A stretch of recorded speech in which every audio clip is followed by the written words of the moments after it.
Welcome back to News Talk and our look back at 2007. We are up to Outrage of the Year. Steve Van Grack, what was your Outrage of the Year? Outrage of the Year was what happened at Walter Reed Army Medical Center with our soldiers. Our heroes come home, they are crippled from the war, and their conditions are intolerable. Outrage. Good choice. That was my outrage as well, but since you picked that, I'll go back to, I cannot believe those people in Maine giving away birth control to middle school. It's worth 2 votes. Okay. My outrage was MoveOn.org with General Petraeus, a man who's given his life to serve his country. He's out there in Iraq, leading our troops, all of our troops in Iraq, and to have MoveOn.org just come out with this kind of a statement was just an outrage. Swift voting doesn't feel good, does it? Does not.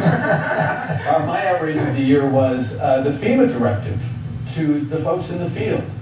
Don't test the trailers. Oh, yes. Because if we do, then we'll have ownership of them. Yes. This is not compassionate conservatism. This is not what Jesus would do. If there are problems, and we have people who've been devastated by the storm, now living in trailers that are making them sick, how about we fix it? That's right. This idea that the lawyers from Washington would say, don't test, because if we test and we find out there's a problem, then we own the issue, that's the ultimate outrage. Well, it's not surprising. You said lawyers from Washington. Oh, except you, Steve. I'm sorry.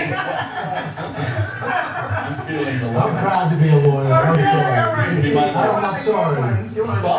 Bum rap is the year. I thought that when Joe Gibbs was criticized after he made an error, it was just a bum rap. This is a great, great coach. They're going to get to the playoffs, and Joe Gibbs is going to be a hero in this city, and they came down real hard. He did make a mistake. He made a mistake. Sure. My bum rap was CQ Press. They put out this most dangerous city list of the year, or most dangerous cities of the year, or whatever, and they named Detroit as the most dangerous city. Hey, why don't you put out a list indicating where all the jobs and the quality education is so that the cities won't be dangerous, okay? I'm tired of them placing these cities at the top of the list, but no one has any solutions for these cities. Interesting. Good take. Dan. I'll keep it local. I think the Virginia Transportation Funding Package was got a bum rap. I think it was a genuine effort to try to be able to come up with a way to be able to generate revenue for a big, important issue of transportation in Virginia. And at the end of the day, folks turned on it in a way that was unfair. Yeah, my bum rap of the year was this charge that Jim Moran is anti-Semitic. As you know, he said that the Israeli lobby on Capitol Hill pushed for the war. If that's true, and certainly if he's going to make that accusation, he needs to back it up. But I don't think the charge in and of itself makes him anti-Semitic. I think we have to be able to have these conversations. That's that. Comeback kid. Steve, who was the comeback kid of the year? I like a sports figure. There's a player by the name of Kevin Everett. He played with the Buffalo Bills. He was injured, and they thought he was going to be a quadriplegic. And through some advances in some risky medical treatment, he's walking.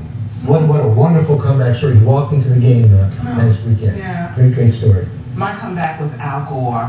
After the devastating theft of the presidency, he comes back with 2 Academy Awards and a Nobel Peace Prize. That is what I truly call a comeback. And at least 40 minutes in the Oval Office. Well, so he picked the wrong profession. Should have been show business, I guess. Oh, you mean like Ronald Reagan? Pretty much.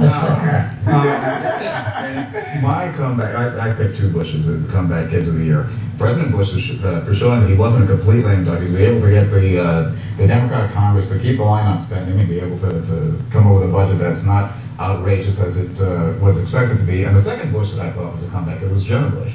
Being able to go from being this college kid getting into trouble to writing a really popular book about her service and honest story. I think that was a great comeback. Well, my comeback kid, John McCain, who I thought wanted to be this guy his campaign was dead, but he kept going as if he was the only one who didn't get the memo. His bid for the presidency was over. Now, as we tape this, in late December, he's poised to potentially, who knows what's going to happen, but the guy's in the mix, and that was something that we weren't seeing prior to. Class act. Who showed class in 07? You're grinning. I like the judge who sentenced Paris Hilton to go to jail. It is about time that we have these prominent figures, entertainers, spoiled brats who come in and they don't go to jail. And not that she was deserving a large prison time, but he said, you're going to jail. I thought that was a class act. Sure. My class act was and still is Elizabeth Edwards because of her struggle with cancer. First she had breast cancer, now it's come back as bone cancer. There's no cure for it. And she continues to stand by her husband's side. She homeschools her kids on the campaign trail. I mean, she's really a class act. Yeah. Danny. Well, I think, going back to the fact that we've got these Pop-Tarts in the news, like Paris and Brittany and all these folks, had someone that was actually selfless, Wesley Autry up in New York, who, when there was a 19-year-old kid who had a seizure, fell in the tracks, he jumped in the tracks in the face of an oncoming train and saved his life, and they both survived. I thought that was just classy, selfless action. I sort of signaled mine earlier. I thought Joe Gibbs and Dan Snyder, who's gotten a lot of criticism over the years, they couldn't have handled the situation surrounding the passing of Sean Taylor any better. Enough said there. I would also give it to President Bush for inviting Al Gore to the Oval Office after the Nobel Prize. I mean, that's a tradition he did with other Nobel Prize winners, but he called Gore and said, when's a good time for you? We'll do it whenever you want, whenever you're in town. And I thought, classy. Okay. No class award. Let's go there. Steve, who showed no class in 07?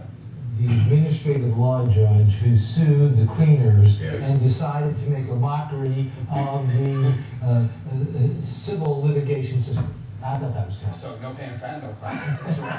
Well, my class act was Elizabeth Edwards. My no class is John. Did I miss to be? I missed no class. No class. Yeah, my no class is John Edwards. I think that he should have dissolved his quest for the presidency to come and stand by his ailing wife. She's going to die. How can you? And her being out on the campaign trail doesn't make matters any easier. So yes, she's the classy one. He's the one with no class. Interesting. Danny. I think you're right, absolutely right. I would have suggested that he stay with his wife. But my no class act was Lisa Nowak, the whacked out astronaut lady. Oh, right. I thought that was just, I still don't understand that story. It was no class. That was the astronaut, right? Yes. Yeah. Driving across country in a diaper. Yes. Oh, right. So she wouldn't have to stop. Yeah. I think I'm going to take the 10 minutes. She got it, man. My no class award goes to Mike Huckabee, supposed Christian, asking a New York Times reporter now, Mormons, they believe Jesus and Satan were brothers, right? That was what he said when they were talking about the race. Spreading half-truths, misperceptions, feeding distrust and anger that people have of one religion toward another. When you're advertising in your ads, you're a Christian leader, which opens its own, can of worms. No class, come on.